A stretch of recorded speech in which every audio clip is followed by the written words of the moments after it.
Nutri-Score, outil révolutionnaire ou arnaque marketing? On se posait la question, et du coup pour ce webinaire nutricien, on a invité l'un des co-créateurs du Nutri-Score, le professeur Serge Herberg. Comprendre le fonctionnement du Nutri-Score, la comparaison par catégorie, les limites assumées de l'outil, la mise à jour de l'algorithme, du pratico-pratique pour que tu puisses te retrouver de manière sereine ou sereine en consultation. En plus, on vous partage 2-3 outils pépites de nutrition. T'es prêt? Ça démarre maintenant. Déjà, un tout grand merci, professeur, d'avoir accepté de venir aujourd'hui partager votre savoir et aider un peu à démystifier tout ce qu'on raconte sur ce Nutri-Score. Personnellement, moi, c'est un outil que j'utilise énormément, que ce soit d'un point de vue personnel, même si je suis diététicienne, que ce soit en consultation. C'est un outil ludique, facile à comprendre, une fois qu'on a compris les mécanismes. Et en fait, dès qu'on l'explique correctement au patient et que lui a compris comment ça fonctionne, ça devient vraiment un levier d'action. Et on avait vraiment à cœur de montrer la force d'un message aussi et de voir comment on peut l'utiliser dans un quotidien. Merci de votre invitation et ravi d'avoir cet échange, de pouvoir essayer, comme vous le dites, de revenir montrer les limites et les intérêts de cet outil de santé publique. Qui évolue aussi continuellement, comme on va le voir par la suite. J'avais une question du coup pour les diètes. Il y avait 2 questions que vous pouvez nous mettre dans le chat. C'est au niveau de l'utilisation, est-ce que vous l'utilisez en consultation actuellement? Et la deuxième question, c'est à quel point vous lui faites confiance à ce score? Comme ça va nous permettre aussi de pouvoir répondre et de cibler la manière dont on pense à ça. Ok, je vois Justine qui dit parfois 4, parfois 3. Donc, on a quand même déjà 3 diètes qui ont un bon niveau, entre 3 et 4. Merci Coralie. Je ne l'utilise pas en consultation et je me méfie de lui sans savoir vraiment pourquoi. Ça va être intéressant. Trop chouette. Niveau de confiance 4 depuis les modifications. Ok. Intéressant. Pareil que Coralie. Chouette, on a un travail professeur aujourd'hui. Très bien. Très bien. Je vous laisse répondre et comme ça, j'avance. Donc tout d'abord, on a voulu mettre en avant au niveau du Nutri-Score. Donc le professeur nous a partagé un blog avec toutes les actualités sur le Nutri-Score. Quelles sont les études, qu'est-ce que dit vraiment la science, les 150 publications, tous les coulisses. Peut-être vous laisser expliquer ce que contient le blog du Nutri-Score. Oui, c'est un blog d'information universitaire donc, qui a été créé par mon équipe de recherche pour essayer de fournir à la fois des éléments scientifiques, comme vous l'avez rappelé, sur qu'est-ce qu'il y a derrière Nutri-Score dans sa construction, dans sa validation, et tenir au courant de toutes les nouvelles études qui paraissent, avec la possibilité d'avoir accès aux références, et puis également apporter aussi tout ce qui environne le Nutri-Score, ces difficultés à le mettre en place malgré les bases scientifiques, les réserves, le lobbying, les interférences politiques. Donc, c'est vraiment un outil destiné à informer, de répondre à des questions pertinentes, démystifier certaines qui le sont moins, qui sont instrumentalisées parfois. Donc, c'est quelque chose qui est ouvert, gratuit et mis à la disposition de ceux qui sont intéressés à mieux comprendre le Nutri-Score et tout ce qui l'entoure. Alors, le premier point, et c'est vrai que c'est un point important, et vous l'avez dit dès le début aussi, c'est que c'est un logo qui est là pour comparer, pas pour juger. Donc, ce Nutri-Score. Donc, c'est un peu pour rappeler, je veux peut-être vous laisser nous rappeler un peu donc, comment il fonctionne au niveau de l'algorithme et le résultat, et pourquoi est-ce qu'on a ce code de feu pour un rayon supermarché. Oui, juste pour rappeler quand même, Nutri-Score, donc 2 objectifs, c'est d'informer les consommateurs en leur permettant d'un simple coup d'œil de pouvoir juger de la qualité nutritionnelle globale des aliments et les comparer entre eux. Il y a aussi un deuxième niveau qui est de pousser les industriels à reformuler leurs produits, retirer un peu de gras, de sucre et de sel. Et il repose sur des bases scientifiques fortes puisqu'il prend en considération des éléments qui sont à l'intérieur des aliments, des nutriments qui sont considérés comme plutôt défavorables sur le plan nutritionnel, donc les sucres, graisses saturées, le sel, les calories. Pour 100 grammes d'aliments, il va attribuer des points négatifs. Et puis par contre, il prend en considération aussi des éléments qui sont positifs. Est-ce qu'il y a des fibres, des protéines, des fruits et légumes, des légumineuses? Là, des points positifs vont être attribués. La somme des points positifs et des points négatif aboutit à une note et scientifiquement, bien évidemment, sur la base de très nombreux travaux, on a pu définir des seuils qui permettent donc d'attribuer différentes couleurs ou différentes lettres, les lettres doublant les couleurs, du vert au rouge, du plus favorable sur le plan nutritionnel au moins favorable sur le plan nutritionnel. L'intérêt, c'est qu'on s'appuie sur des données qui existent, qui sont présentes sur les emballages des aliments, sur ces fameux tableaux qui sont obligatoires en face arrière des emballages des aliments et qui sont, comme vous le savez, incompréhensibles et souvent illisibles pour le grand public. Et il s'appuie sur un algorithme qui est public, donc qui est accessible partout, notamment sur le site de Santé publique France, et qui permet à chacun de pouvoir, s'il le souhaite, vérifier même la fiabilité des données qui sont attribuées. Vous voyez, c'est un outil simple, intuitif, compréhensible par tous et qui s'appuie sur la science, qui est transparent, reproductible pour chacun d'entre nous. Alors, moi, j'aime beaucoup cette illustration qui venait de vos présentations sur le fait que comparer un brocoli et du granola, ça n'a pas vraiment d'intérêt. Et c'est ce qu'on retrouve beaucoup, notamment sur les réseaux.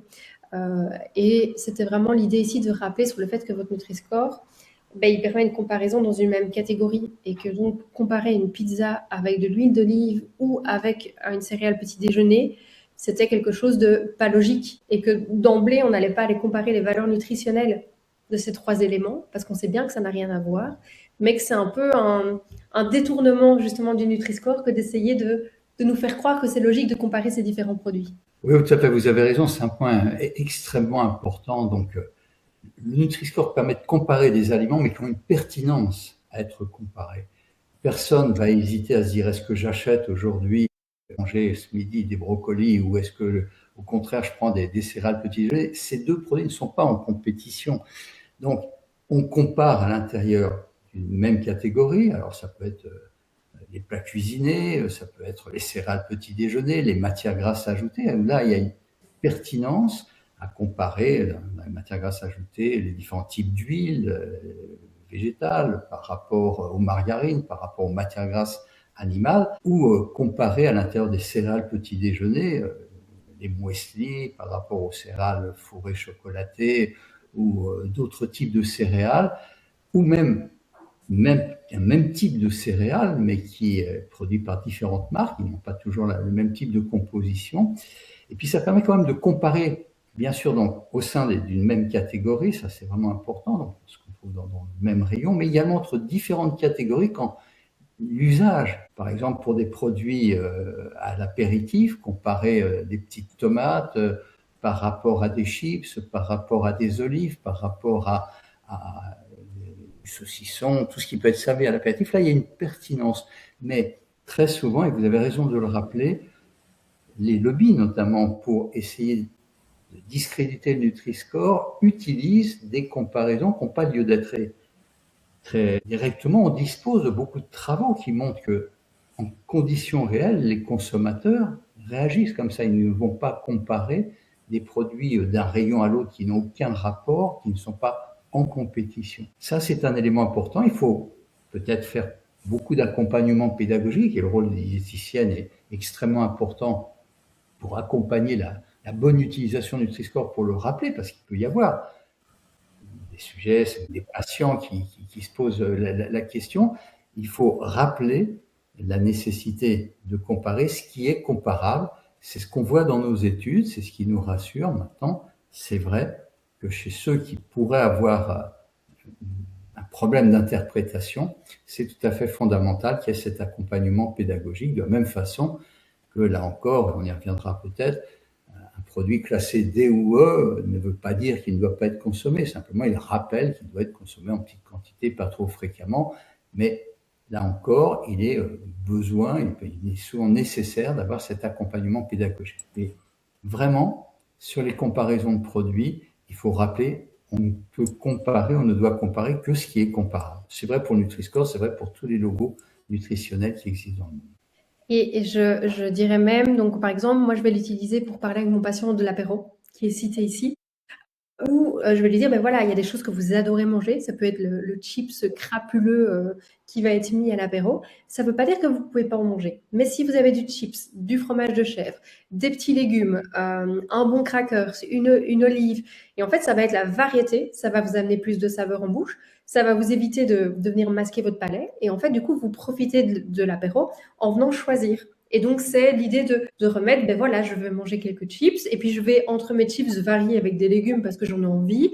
Je vais amener d'autres saveurs en bouche, tout en gardant justement cette notion de plaisir et cette notion de bienveillance, je suis pas obligée de me nourrir que de Nutri-Score A et donc de carottes avec un chèvre qui va peut-être être B. Mais si je ne mange que des chips, ben effectivement, je vais peut-être en manger moins en quantité parce que c'est plus dense. Et en fait, c'est normal, en toute logique, même si la transformation fait qu'on peut en prendre un volume plus grand. Ça, c'est les techniques des industriels qui sont derrière. Mais donc, expliquer un peu cette variété au sein même d'un même repas. C'est comme si on parle d'une assiette équilibrée. Pourquoi est-ce qu'on mange plus de légumes que de viande ou que de féculents? Ben, c'est de nouveau cette même logique d'expliquer l'intérêt de chaque aliment. Et ça permet en fait de dire, ben, quand vous allez faire votre course pour vos apéros, ne prenez pas que du Nutri-Score E. Vous allez dans différents rayons et vous essayez de varier un petit peu. Ça vous permettra d'avoir un panel. Et surtout en rappelant que les produits bruts n'ont pas de Nutri-Score et que c'est très bien parce que les fruits et les légumes, bien évidemment, ont leur place aussi dans l'apéro. Mais donc, vous avez vraiment un rôle sur l'éducation globale positive des patients et ça vous donne un indicateur facile à retenir dans leur choix de consommation qu'ils vont faire. Parce qu'on ne va jamais interdire l'ultra transformé, c'est omniprésent dans l'alimentation, mais on permet de choisir au sein d'aliments ultra transformés un degré d'un point de vue nutritionnel qui soit potentiellement plus bon, moins bon, et avoir un peu cette démarche-là derrière. Et ça, c'est vraiment important. Vous avez tout à fait raison. Et en plus, ce qu'il faut également rappeler dans l'intérieur du Nutri-Score, c'est que même à l'intérieur des chips, il y a différents Nutri-Score, il y a différentes qualités nutritionnelles, parce qu'il y en a certaines qui sont un peu moins salées que d'autres. Donc, on peut choisir. Et si on prend celles qui sont les plus mal classées, ça ne fait que nous alerter, nous consommateurs, qu'il faut être attentif à la consommation de ces produits, pas en consommer trop, mais dédramatiser bien évidemment le fait qu'on peut prendre ces produits, mais en petite quantité, pas trop fréquemment. Et s'il y a des alternatives, ben, on peut aussi essayer de tendre vers ces alternatives. Tout en gardant la notion de plaisir, parce qu'on ne doit pas contrôler tout, mais au moins ça permet d'avoir une vision, un indicateur du choix et juste d'être alerté. Comme je disais au professeur, mon petit garçon qui a reçu des bonbons à l'école m'a dit « Ouf, ça doit être F, maman. Ça veut dire que je peux pas en manger trop souvent. » Oui, je peux en manger de temps en temps, mais du coup, quand il le prend, il le savoure, mais d'une force. Ça a l'impact vraiment de se dire, tiens, c'est un aliment qui ne doit pas être tous les jours, tous les matins dans mon alimentation, parce qu'il faut quand même dire qu'il l'a mangé au petit déjeuner ce matin. C'est ça aussi le plaisir d'avoir des choses dans une alimentation plaisir, mais il l'a savouré, et c'est important. Allez-y, je me coupe. Et donc voilà. Et là, on en vient effectivement aux limites, et au fait qu'on assume ces limites et que le score a été prévu, on ne sait pas tout couvrir. Et donc voilà, c'était un peu vous permettre aussi de nous dire un peu les limites de ce Nutri-Score, parce que c'est important de les connaître aussi. Oui, c'est un point aussi très important. C'est bien de rappeler que Nutri-Score, c'est pas parfait à 100%. Comme tout outil de santé publique, il a ses limites, il a ses intérêts, mais il a également ses limites. Il ne faut pas non plus attendre de Nutri-Score, et vous êtes bien placé pour le savoir, qu'il résolve tous les problèmes de nutrition. Mais c'est un outil qui peut être utile. Maintenant, dans les limites, et il faut comprendre pourquoi ces limites sont pleinement assumées. Nutri-Score ne prend pas en considération, et c'est vrai pour tous les logos nutritionnels, toutes les dimensions santé d'un aliment. Dans un aliment, il y a à la fois la composition nutritionnelle qui joue sur la santé, il y a l'ultra-transformation, des processus industriels multiples, des ajouts d'additifs, puis il y a même d'autres dimensions. Est-ce qu'il y a des pesticides, des résidus de pesticides? Est-ce qu'il y a des composés néoformés, des composés qui viennent des emballages? Donc il y a beaucoup de dimensions. Aucun logo nutritionnel ne peut intégrer toutes ces dimensions à la fois. Ça s'explique scientifiquement. Elles agissent souvent par des modes d'action, des caractéristiques qui sont différents. Si on regarde l'ultra-transformation, qui est extrêmement important, mon équipe travaille depuis de nombreuses années sur l'ultra-transformation. Nous avons publié une dizaine d'études montrant que le fait de consommer des quantités importantes d'aliments ultra-transformés était associé à un risque de maladie chronique dans des grandes cohortes de population, notamment dans la cohorte nutrielle santé. Donc, on est tout à fait conscient de l'importance de l'ultra-transformation. Mais cette dimension, elle chevauche la composition nutritionnelle. La plupart des produits ultra-transformés sont gras, sucrés, salés. Avec le nouveau Nutri-Score, c'est plus de 87% des aliments ultra-transformés qui sont classés C, D ou E. Donc, ça se chevauche, mais il y a des divergences et elles sont compréhensibles. Si vous prenez un steak végétal, sur le plan nutritionnel, il n'est pas gras, pas sucré, pas salé, il contient des fibres, etc. Mais il a subi des processus industriels multiples, il est ultra transformé, il a beaucoup d'additifs. Si vous prenez à l'inverse un jus de raisin pur jus, il n'est pas ultra transformé, mais il contient 160 grammes de sucre par litre, donc c'est mal classé sur le plan de sa composition nutritionnelle par rapport au Nutri-Score, mais par contre, ça n'est pas ultra transformé. Donc, il y a quelques aliments pour lesquels il y a des divergences. Si on était capable d'agréger toutes ces dimensions, les pesticides en plus, dans un indicateur unique, vous imaginez bien qu'on l'aurait fait. Et avant nous, l'Organisation mondiale de la santé, les comités d'experts dans le monde entier l'auraient fait. On ne peut pas aujourd'hui le faire. Alors, il faut pourtant qu'on arrive à informer à la fois sur la qualité nutritionnelle des aliments grâce au Nutri-Score et également sur l'ultra-transformation. Et si on ne peut pas les agréger dans un algorithme unique aujourd'hui, on peut le faire de façon graphique. On peut mettre à côté du Nutri-Score un tampon marqué aliments ultra transformés, c'est classé 4 dans l'échelle de classification NOVA, que nous utilisons nous dans nos études épidémiologiques et que l'on considère comme suffisamment validé. Et on peut encore même simplifier les choses en mettant en fin de compte autour du Nutri-Score un bandeau noir pour un aliment ultra transformé où serait marqué aliment ultra transformé, c'est-à-dire NOVA 4. Et on a testé d'ailleurs le fait d'associer ces deux dimensions graphiquement sur plus de 20 000 sujets dans la cohorte nutritionnelle de santé, et ça permet vraiment d'être bien compris, d'orienter les choix. Donc, il n'y a pas l'ultra-transformation dans Nutri-Score comme dans tous les logos nutritionnels. On ne peut pas demander un logo nutritionnel plus que ce qu'il peut donner. On doit compléter l'information du Nutri-Score par une information sur l'ultra-transformation. On espère et on se bat pour cela, mais tout de même, j'insiste sur le fait que nous disposons de plus d'une douzaine d'études qui montrent que le fait de manger des aliments mieux classés sur l'échelle du Nutri-Score, indépendamment de tout le reste, ultra-transformation, pesticides, etc., est associé à un moindre risque de maladies chroniques, obésité, cancer, maladie cardiovasculaire, diabète. Donc déjà, le Nutri-Score est efficace, mais pour être encore plus efficace en termes de prévention santé, il faut l'associer à une information sur l'ultra-transformation. Donc, on travaille beaucoup dessus.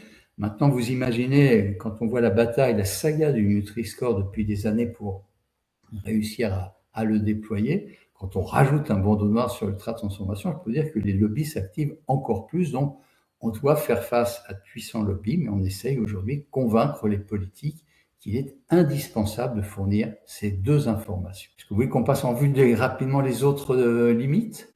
Alors oui, calculer pour 100 grammes, c'est souvent aussi une question très pertinente qui est posée. Pourquoi pas par portion? D'ailleurs, les industriels préféraient par portion. C'est que c'est très difficile de définir une portion parce que ça dépend de la population cible. Une portion est faite par rapport à des besoins, et les besoins d'un enfant, d'un adulte, d'un sujet âgé, d'un sédentaire, d'un actif, d'une femme enceinte vont pas être les mêmes. Donc, on n'est pas capable de fournir des portions standards. C'est les industriels qui fixent les portions, et ils ont tendance, vous savez également bien, à minimiser ces portions. Quand on regarde un paquet de céréales, souvent c'est 30 grammes la portion. Toutes les études le montrent, et je pense que dans votre pratique, vous voyez que très souvent, c'est 50, 60, parfois 80 grammes chez les adolescents. Et donc, en utilisant des petites portions, ils font pâlir les couleurs, ce qui les arrange. On ne peut pas utiliser à ce moment-là, prendre 100 grammes, ça permet de comparer 100 grammes d'un fromage à 100 grammes d'un autre fromage, 100 millilitres d'un type d'huile à 100 millilitres d'un autre type d'huile. On enlève ces problèmes de biais. Maintenant, micronutriments absents. Alors oui, ça ne prend pas tous les éléments nutritionnels. Il n'y a pas les polyphénols, il n'y a pas les différents types de graisses, il y a les graisses saturées, mais il n'y a pas tous les types d'acides gras, un tas d'autres éléments. Alors, il y a deux raisons pour cela. D'abord, ces données ne sont pas disponibles. Donc, on est obligé de faire avec les données qui sont obligatoires sur le tableau nutritionnel, qui sont fixées par une réglementation européenne avec une déclinaison nationale.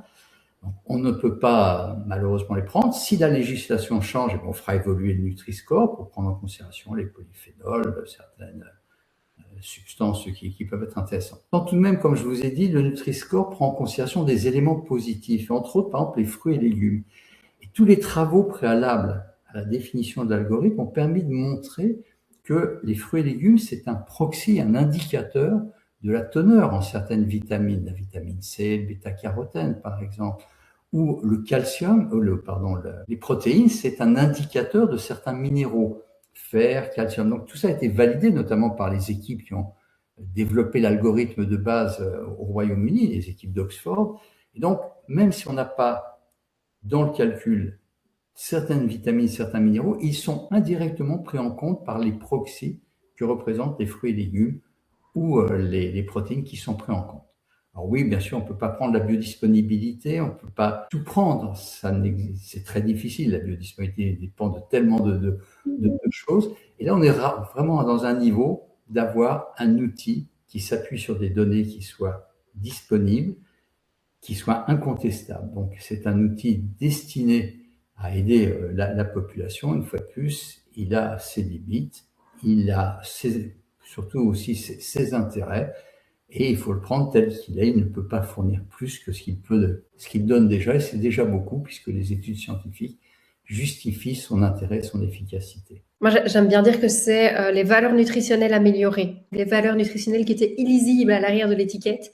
Le Nutri-Score permet de les montrer d'une manière un peu plus juste, parce que ces valeurs nutritionnelles ne montraient pas le degré d'ultra-transformation. Ils ne montraient pas tous ces éléments-là non plus. Mais ici, en fait, on les prend et on le met en image, justement en mettant les effets positifs et négatifs qu'on peut retrouver dans la présence de fruits et légumes, justement, la viande rouge, enfin, ce genre d'éléments-là. On les rajoute dedans et donc en fait on rend plus lisible cette étiquette que personne ne regardait et où on passait parfois 10-15 minutes en consultation à expliquer non, tu dois aller regarder le don sucre sur ton étiquette, c'est pas clair. Ben là en fait c'est beaucoup plus simple pour le patient comme information à retenir de se dire tiens, j'ai juste une lettre, si c'est vert c'est bien, si c'est rouge c'est voilà, cette notion de quantité. Donc je pense que c'est intéressant parce que ça simplifie la lecture du produit en peu de temps, sachant que les gens n'ont pas le temps. Donc voilà, c'est un outil en plus pour vraiment permettre d'avancer plus loin. Et c'est vrai que du coup, j'avais mis aussi une slide, donc effectivement avec Nova. Moi, j'utilise beaucoup Yuka parce qu'en fait, le score, donc on a eu Julie qui est venue aussi faire un webinaire justement un peu sur les additifs, etc. dans l'alimentation. En fait, Yuka prend en compte le Nutri-Score. Il y a d'autres outils, hein. Donc il y a Batra en Belgique qui a été lancé en association du PDLF. Il y a un nouveau qui vient de sortir, j'ai oublié le nom. Il y a Open Food Fact qui est la base de données complète, on va tout retrouver bien évidemment, et encore d'autres outils qui sortent et qui permettent aux patients de scanner et d'avoir cette dimension du Nutri-Score, d'avoir cette dimension parfois des additifs, de risques potentiels. Et donc en fait, il faut demander au patient avec quoi il se sent le plus confortable, qu'est-ce qui serait le plus facile pour lui. Est-ce que c'est regarder le Nutri-Score? Est-ce que c'est aller choisir ses aliments en regardant aussi un peu les additifs?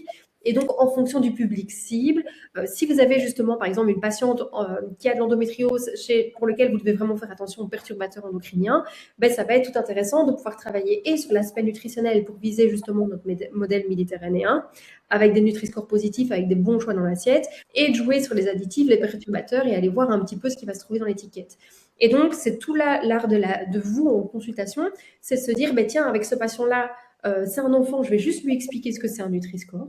Et on va essayer de varier là-dedans. C'est une dame avec qui je dois avoir tous ces aspects aussi sur la qualité du produit, l'ultra-transformation. Ben, je vais lui expliquer les différents indicateurs. Et donc, en fait, c'est aiguiller les choix et aider la personne à trouver le bon indicateur qui va lui permettre de faire ses courses de manière consciente et simple, sans tomber dans un process trop complexe où elles vont abandonner après une semaine parce que c'est trop compliqué. Et donc, ben, Yuka, il a le Nutri-Score qui est compris dedans, avec le volet bio, avec le volet additif. On a, si c'est pas quelqu'un qui a envie d'avoir un téléphone, ben, juste la lecture de l'aliment. On va pouvoir travailler le Nova, parce que parfois, certains n'affichent pas le Nutri-Score, mais ils mettent le Nova bizarrement. C'est quand le Nova est bon, mais le Nutri-Score est pas bon, vu que ça reste quand même des choix. Bizarrement, moi, je leur dis que s'il y en a un des deux qui affichait pas l'autre, ça peut être intéressant de se demander pourquoi. Et donc, on va vraiment pouvoir travailler, en fait, tous les billets marketing qui vont être hyper intéressants aux patients de comprendre, ce qui va pouvoir permettre de déconstruire les produits allégés, parce que, donc, comme vous savez, avec le nouveau Nutri-Score, les édulcorants sont pénalisés, donc ça va permettre aussi de montrer, donc ça permet de déconstruire énormément de fausses idées de la nutrition, en jouant sur les différents scores et en aidant en fait vraiment le consommateur, donc votre patient, à être éclairé face à ce qu'il achète. Et si vous arrivez à faire ça, en fait, vous avez tout gagné parce que vous le rendez autonome sur du long terme. Et c'est vraiment ça qui est important. C'est pas de rester dans un cadre d'une consultation, c'est se dire, tiens, comment est-ce que je fais pour aider mon patient qui, dans 6 mois, quand il va changer de pays, il va venir voir la belle Belgique avec sa pluie ou inversement le soleil en France, qu'est-ce qui fait qu'il va comprendre les produits qu'il n'a pas l'habitude de consommer et comment est-ce qu'il va faire quand il est à la bourre en vacances et qu'il va acheter une soupe toute faite pour choisir la bonne soupe. Et c'est là vraiment qu'on a un peu ce travail et cet intérêt d'expliquer comment ça fonctionne pour avoir une vision la plus complète en fonction du type de patient. Et c'est important aussi pour que vous rappeliez aussi à vos patients qu'il y a maintenant aussi des logos environnementaux qui apparaissent comme le Planet Score. Ça n'est plus la santé individuelle, c'est la santé de la planète. C'est des informations importantes, même si le Planet Score aujourd'hui est remis en cause parce qu'il est un peu obscur et autres.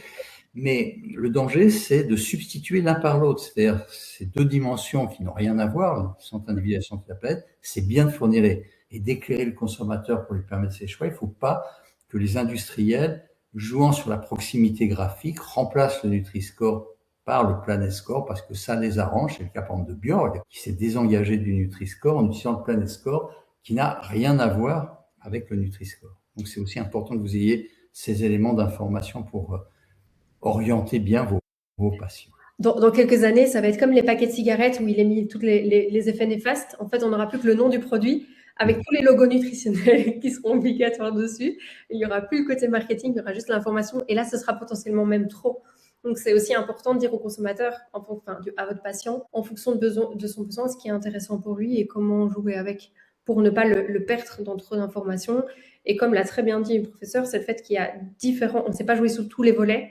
Et donc, c'est important de comprendre qu'il n'y en a pas un qui remplace un autre, mais plutôt qu'ils sont complémentaires dans ce qu'ils font. Mais donc, vous en avez déjà parlé, mais effectivement, il y a beaucoup de publications par rapport à ce Nutri-Score. C'est pas juste inventé et sorti du pouce, comme on dit. Vous en avez parlé, mais les 150 publications scientifiques, les différents pays qui l'adoptent. Moi, je trouve qu'en Belgique, un fait marquant, c'est Deleuze qui a choisi d'appliquer, c'est l'équivalent d'un Leclerc en France ou d'un Intermarché, et qui a choisi sur tous ses produits de marque blanche d'appliquer un Nutri-Score.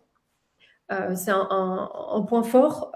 D'ailleurs, maintenant, Colruyt le fait aussi. Au début, ils mettaient l'éco-score, ils sont passés justement vers maintenant le Nutri-Score aussi. Donc, les choses bougent, mais c'est plutôt les marques blanches qui le font plutôt que certains lobbies justement et agroalimentaires. Mais on voit que ça a un impact et que les choses sont en train de se mettre en mouvement aussi par rapport à tout ça. Oui, tout à fait. Beaucoup de sciences donc derrière, beaucoup de travaux scientifiques. Les industriels qui se sont opposés pendant des années ont fini pour un certain nombre d'entre eux de l'adopter. Vous avez cité certains distributeurs, et c'est vrai qu'en France aussi, un certain nombre de distributeurs l'ont adopté. Aujourd'hui, il y a à peu près 62% du marché alimentaire qui est couvert par le Nutri-Score. En France, en Belgique, en Allemagne, c'est à peu près la même chose, et dans les 7 pays qui l'ont adopté. Mais on a encore des réticences de grands groupes, Ferrero, Lactalis, Coca-Cola, Mars, Mondelez, Kraft et un certain nombre d'autres qui continuent à refuser la transparence sur la qualité nutritionnelle. Là, il y a un discours peut-être assez simple à tenir, c'est que si les industriels ne mettent pas sur leurs produits le Nutri-Score, ça veut dire qu'ils ont des choses à cacher. Et vraisemblablement, c'est un produit qui est mal classé par le Nutri-Score. Ça, c'est aussi une information qui est utile pour les consommateurs et pour vos patients. C'est comme la liste d'ingrédients. S'il y a un aliment que vous n'avez jamais entendu et qu'il ne se trouve pas dans votre cuisine, potentiellement, c'est qu'il n'est pas terrible pour la santé. Non, ça c'est sûr. On avait remis une slide un peu au niveau de la mise à jour du Nutri-Score par rapport à ce que vous avez fait évoluer entre la première et la deuxième version. Oui. Je sais pas s'il y avait des points clés sur lesquels vous vouliez...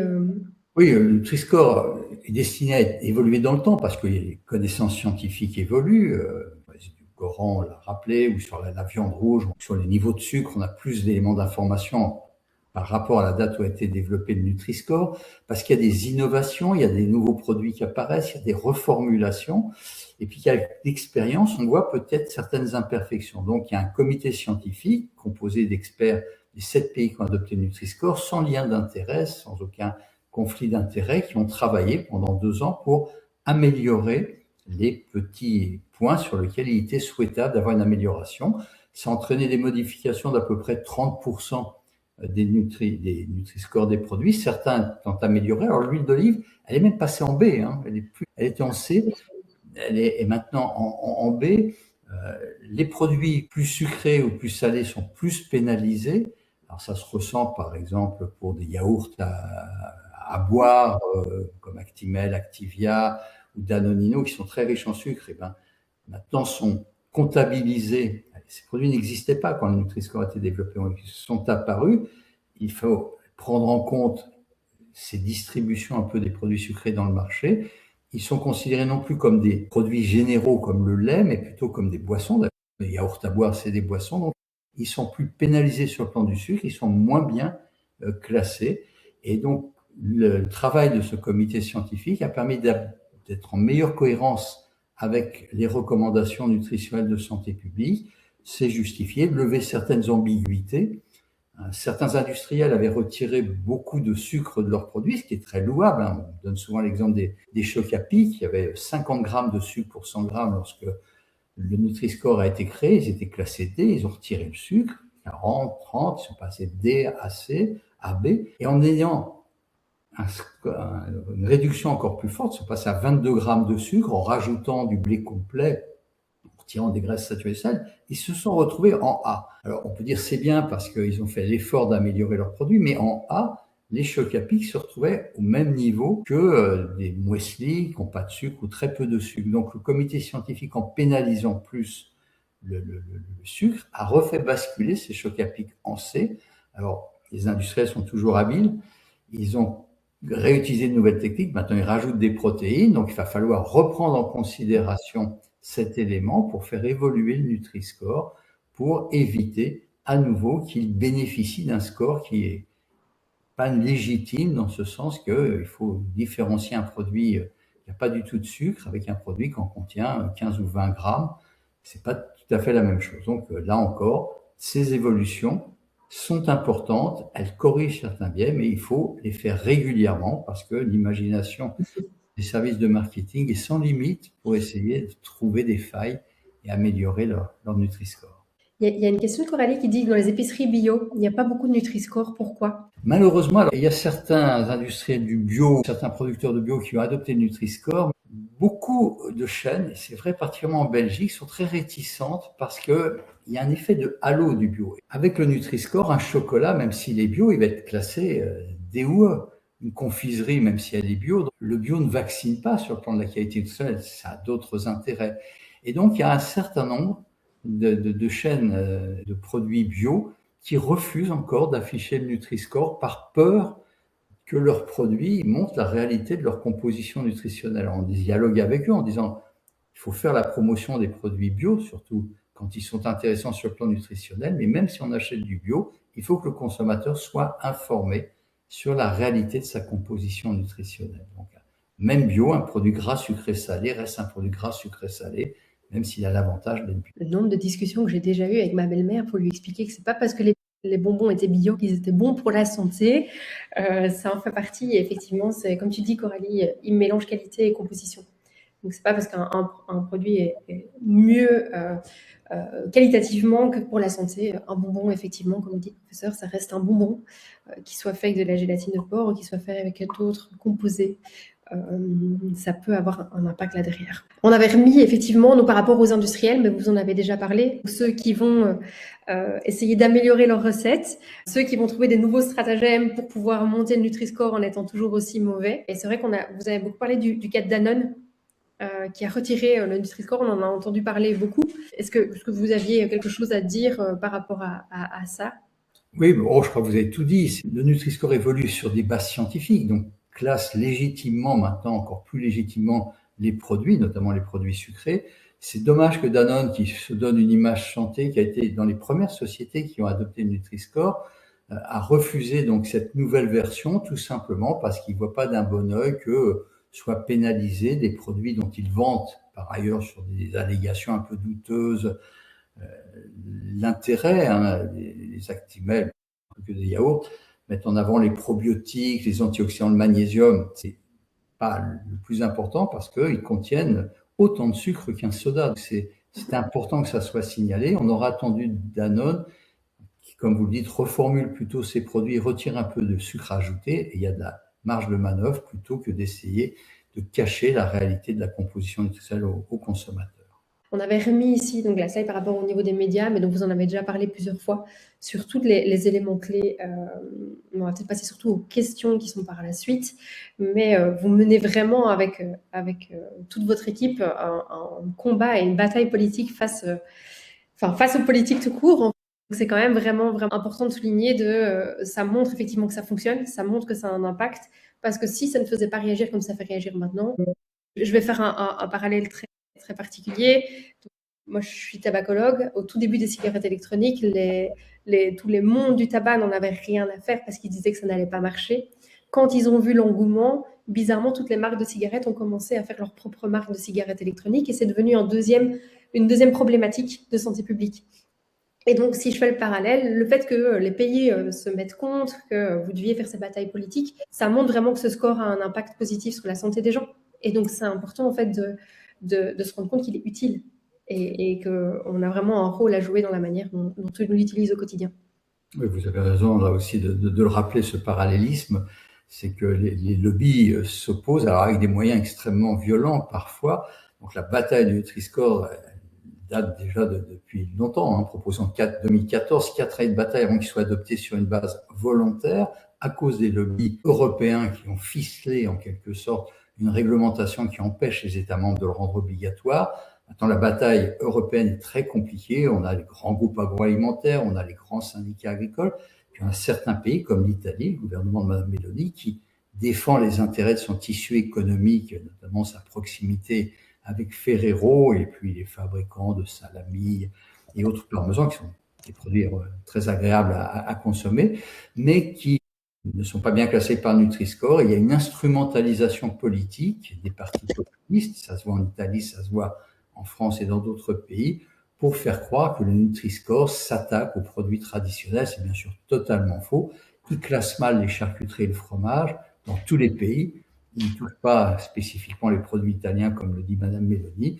Et simplement, comme on l'a dit au départ, fromage ou charcuterie avec un D ou un E, ça ne veut pas dire qu'il ne faut pas en consommer, mais qu'il faut être raisonnable dans la consommation. Donc c'est juste une information permettant des choix éclairés. Mais les lobbies sont très puissants, extrêmement actifs.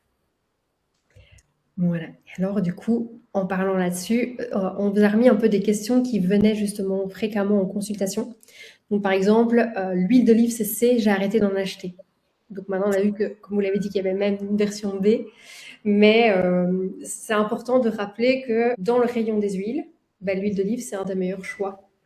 Et donc, que de comparer une huile d'olive qui est B, dans la dernière version, à l'huile de coco, parce que vous avez souvent, à mon avis, aussi entendu en consultation, ah, moi j'ai arrêté d'utiliser l'huile d'olive. J'ai entendu que c'était meilleur pour la santé, donc maintenant je cuisine tout à l'huile de coco, comme ça je vais maigrir. Il y a beaucoup d'idées reçues, et donc de pouvoir revenir montrer avec, dans l'idée de ce modèle méditerranéen, une huile de colza qui va être B, qui est un excellent choix, l'huile d'olive, etc., ça montre aussi que les conseils que vous donnez en consultation et la manière dont vous appuyez ce que vous allez dire à vos patients a un impact. Et donc, voilà. Et c'est vrai que dans les posts qu'on a vus, la comparaison entre les céréales choc à pic A et l'huile d'olive C, on l'a tous vu sur les réseaux. Comme on l'a dit au départ, le brocoli ne se compare pas avec des granolas. Vous, diététicienne, vous avez un rôle fondamental à jouer pour débunker ces fausses informations, qui sont parfois des questions pertinentes que peuvent se poser vos patients. Mais là, votre rôle est tout à fait fondamental pour accompagner ces informations qui sont extrêmement utiles pour les consommateurs de façon générale et les patients en particulier. Voilà, parce que les vidéos TikTok qui disent que le Nutri-Score manipule ou autres réseaux sociaux, il y en a beaucoup. Donc vraiment, c'est important de pouvoir jouer là-dessus.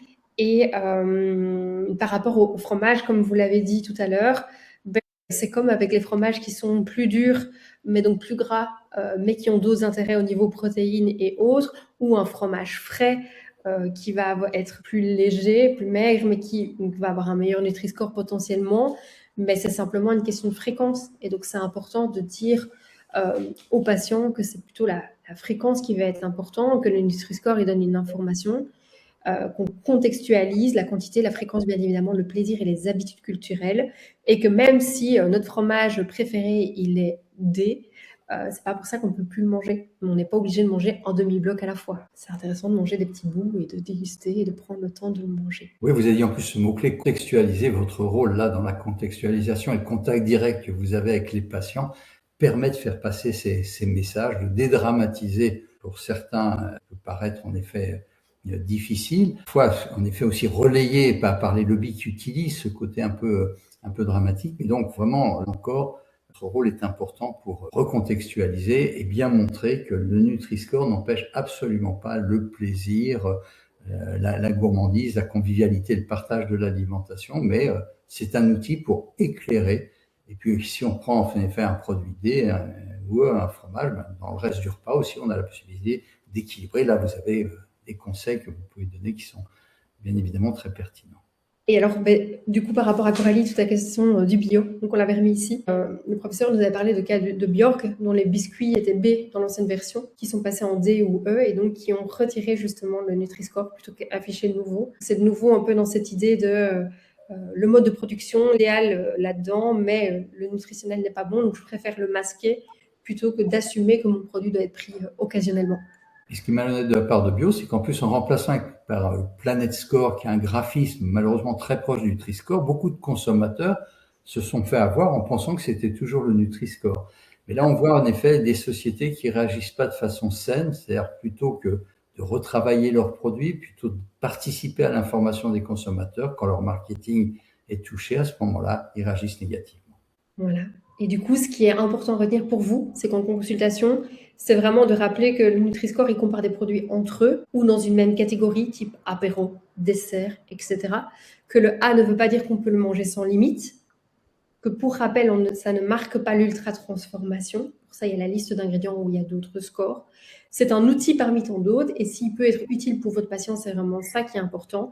Et surtout, c'est important de le rappeler, c'est que toutes ces équipes et tous ceux qui travaillent sur ce score, ils sont indépendants et ils ont un rôle de santé publique. Et heureusement, pour le moment, en Europe, dans la majorité des pays, on voit que ce n'est pas le cas partout, on est encore en démocratie et donc on a toujours une indépendance scientifique et donc on a des gens qui veulent vraiment le bien pour notre santé. Et donc c'est important aussi, c'est pas les lobbies qui arrivent à marcher derrière. Et donc c'est important que le patient comprenne que c'est pas un score qui a été créé par les lobbies, c'est justement un score qui a été créé pour montrer l'impact des lobbies. Et donc, on parle toujours d'une catégorie. C'est sain c'est le meilleur de sa catégorie. Mais ça ne veut pas dire que c'est celui que je peux manger sans limite au quotidien. Tout à fait. Je voulais montrer. Hop, voilà. On vous a fait, comme ça on va pouvoir passer aux questions aussi, aux réponses. Donc, on vous a fait 2 outils. Pépite, Camille, qui fait toujours de super beaux outils, vous a fait 2 outils. Donc, le premier, c'est un qui explique le Nutri-Score. Comment est-ce qu'il fonctionne, donc comparé dans le même rayon ou dans la même catégorie, d'accord. Ça permet vraiment d'avoir une vue sans vouloir expliquer le plus, le moins, comment ça fonctionne, avec les idées reçues les plus fréquentes. Et alors, on vous a fait un outil qui permet en fait, dans les rayons du supermarché, de montrer, j'en ai mis 2, mais donc il y a plusieurs pages, voilà, dans le rayon des huiles d'olive, qu'est-ce que ça veut dire? Regardez, l'huile d'olive, l'huile de colza, l'huile de tournesol, le beurre, et donc ça permet d'avoir un petit moyen ludique en fonction de la question du patient qui veut, par exemple, améliorer ses céréales du petit déjeuner. Regardez les différentes marques ici et ça, on lui montre par A plus B exactement comment est-ce que le Nutri-Score peut s'utiliser. Et donc ça, on vous les mettra bien évidemment en dessous du webinaire pour que vous puissiez de nouveau les avoir en format Canva et les utiliser en consultation. Alors, ce que je propose maintenant, c'est que vous puissiez poser vos questions. S'il y en a qui ont des questions pour le professeur, comme ça, hop, je vais laisser la parole. Donc, soit si vous pouvez directement prendre la parole, écrire dans le chat ou lever la main, c'est comme vous voulez. Je ne sais pas s'il y en a qui ont des questions. Je ris de Coralie qui met un petit message en disant pas de Nutri-Score sur l'alcool. Je pense que d'ailleurs, professeur, il y a eu une histoire avec le vin, non, en France? Oui, c'est-à-dire que l'alcool est exclu du Nutri-Score parce qu'il ne fait pas partie au niveau de la réglementation européenne des catégories considérées comme des aliments redevables d'une information. Il n'y a pas de tableau nutritionnel non plus obligatoire. Mais par un coup un peu de la provocation pour mettre dans le débat public surtout, on avait proposé de créer un F noir sur les boissons à partir du moment qu'elles contiennent de l'alcool. Et ça entraîne énormément de réactions extrêmement violentes. On est habitué quand on fait de la notion de santé publique, aux aux insultes, aux menaces de mort même. Mais là, même le gouvernement de Madame Meloni a, lors d'une rencontre avec le président Macron, mis à l'ordre du jour ce problème du Nutri-Score et de Nutri-Score pour l'alcool, pour protéger les vins italiens. Il faudrait, on se bat pour qu'il y ait une information nutritionnelle sur l'alcool, au moins la composition nutritionnelle, l'alcool, mais c'est le sucre, il y a quand même beaucoup de sucre dans l'alcool, et si possible, donc il y ait une version simple incliné du Nutri-Score spécifique pour les boissons alcoolisées. C'est pas de mal la veille parce que les lobbies de l'alcool sont extraordinairement puissants, vous le savez bien. Oui. Il faudrait que je vous retrouve, j'essaierai de remettre sur Nutricien. J'avais fait un schéma en fonction parce qu'on parle souvent du vin et des antioxydants. Et pour avoir un impact positif, la quantité d'alcool de vin qu'il fallait boire pour avoir cet effet était juste démesurée. Donc, comme quoi, de nouveau, un message marketing peut être utilisé au quotidien par les lobbies, au contraire. Donc, c'est important d'avoir cette juste information. Alors, du coup, par rapport à vos questions du début, est-ce qu'il y en a qui se sentent plus outillés justement pour l'utiliser en consultation et qui voient une plus-value à venir justement l'utiliser en consultation? Je vois Aurélie qui pose une question par rapport aux édulcorants pour les autres boissons. Pour les autres boissons, les édulcorants sont désormais pris en compte pour l'interrogation. Alors, les édulcorants sont pris en compte pour toutes les boissons. Donc ça, c'est une pénalisation de quelques points donc, dans le calcul de l'algorithme qui permet de déclasser les boissons édulcorées parce que l'accumulation des travaux scientifiques sur les édulcorants, mais surtout sur les boissons édulcorées, a amené le comité scientifique indépendant à pénaliser ces boissons. Donc, par exemple, les sodas qui arrivaient, quand ils étaient édulcorés, à être classés B parce qu'ils contenaient pas de calories, pas de sucre, et donc ils étaient classés B, sont passés maintenant en C, D ou E selon qu'ils ont des édulcorants seuls ou associés avec du sucre. Donc ça corrige aussi, ça donne une meilleure cohérence avec les recommandations aujourd'hui qui visent à limiter la consommation de ces boissons édulcorées. Vous voyez que le Nutri-Score, c'est quelque chose de vivant qui évolue dans le temps en fonction là aussi de la science et de l'expérience et du recul que l'on peut avoir. Top. Je vois que Justine qui dit que c'est bien clair et simple d'utilisation. Qu'elle l'utilisait déjà, mais elle savait pas trop comment l'utiliser en pratique. Moi, Justine, par exemple, en pratique, je crois pas que c'est un outil qu'on doit utiliser avec tous les patients parce qu'il y a des patients qui sont bien informés ou pour qui c'est pas pertinent.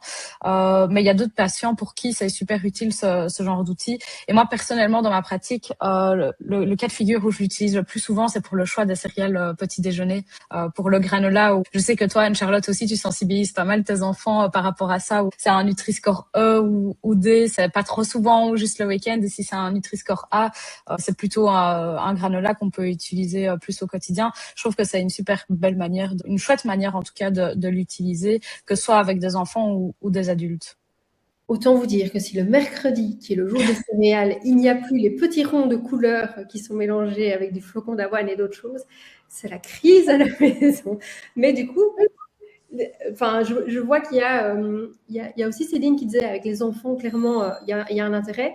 Je suis d'accord, et on en parlait au début, les enfants sont un vecteur dingue, c'est l'avenir en fait. Et donc, si eux comprennent l'objectif qu'il y a derrière et ce qu'on y retrouve, alors ce sera vraiment une victoire pour les années d'après et on aura vraiment un impact d'un point de vue santé publique. Oui, tout à fait. Hein, et c'est vrai que par la simplicité, c'est facilement compréhensible par les enfants qui se l'accaparent. Vous avez donné des exemples, on en a vraiment beaucoup.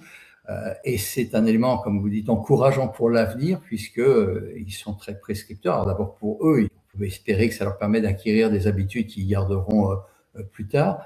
Et puis ils sont prescripteurs au niveau de la famille, donc c'est extrêmement important. Il y a un côté ludique et il faut bien évidemment bien leur expliquer que c'est pas non plus une consigne de choix, mais c'est très encourageant pour l'avenir. Et si dans beaucoup de domaines on arrive en effet à convaincre les enfants de certaines modifications de comportement alimentaire, eh bien on aura gagné une partie du combat pour la santé publique. Il y a Marie qui demande s'il y a un contrôle au niveau de la véracité des Nutri-Score affichés sur les emballages. Alors, l'énorme avantage du Nutri-Score, c'est que tout est transparent. Les données qu'on rentre dans le calcul du Nutri-Score sont sur les emballages des aliments et l'algorithme est public, il est sur le site de Santé publique France, équivalent en Belgique d'ailleurs. N'importe qui peut vérifier, ce qui fait que ce serait suicidaire pour un industriel d'essayer de tricher. Donc, c'est l'industriel qui décide Quelques contrôles. Alors, en France, c'est la direction de la répression des fraudes, il y a Santé publique France, mais surtout, il y a les consommateurs. Et on a vu juste un cas d'une erreur. C'était une erreur. Un petit fabricant de jus de pomme, d'ailleurs, qui se pénalisait plus, s'est trompé dans le mode de calcul en prenant le mode global plutôt que le mode boisson. Quelques heures après que ces produits soient sortis avec le Nutri-Score portant cette erreur, ça, des consommateurs qui étaient vigilants, les associations de consommateurs le sont très souvent, avaient fait remonter l'information et ça a permis tout de suite de faire corriger le tir. Donc, c'est transparence qui simplifie également les choses.